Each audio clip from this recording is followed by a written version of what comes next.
রাস্তা অবরোধ হইল আমরা যে অম্বিকাকুণ্ড রোড, এটা 5.5 কিলোমিটার রোড আছে, এটা প্রায় 10 বছর থেকে বাঙ্গা রোড। অবশ্য আপনারা আইসেন রাস্তা দিয়ে দেখুন রাস্তার কী পরিস্থিতি। এই দুর্ভোগ আমরা ভুগতেছি আজকে প্রায় 10 বছর থেকে।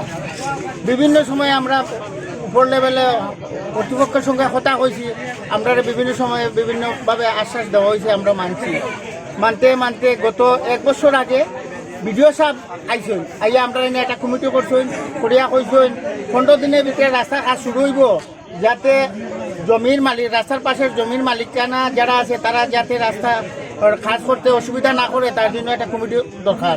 এই কমিটি করা হয়েছে, এই কমিটির সভাপতি আমারে করা হয়েছে। আমরা তখন কমিটি করার পরে কইছেন 15 দিনের ভিতরে রাস্তা কাজ শুরু হইব, আজ পর্যন্ত কাজ নাই। 1 বছরের মধ্যে আমরা বিভিন্ন সময় আমরা এমএলএ সাহেবরেও ডেপুটেশন দিছি, তাই না কইছে হইব।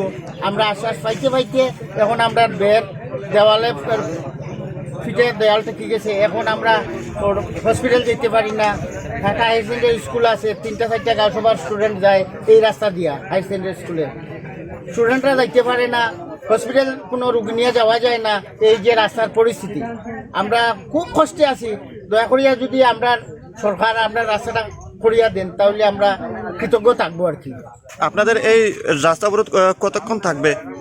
যতক্ষণ না আমরা কোনো সমাধান হয়েছে, এখানে যদি আমরা কোনো আশ্বাস সমাধান না হয় তাহলে আমরা আসামর্তা রোডে জাম করবো, আজই জাম করবো। আপনার পরিচয়? আমার নাম ধীরেন্দ্র কুমার দেবনাথ। চলার একটা ব্যবস্থা করি, যে কোনো ফান্ড স্যার কিচ্ছু জানি, এটা আপনার কাছে আপনি দেখবেন, আপনি কোন যাবেন তাছাড়া দেখবেন।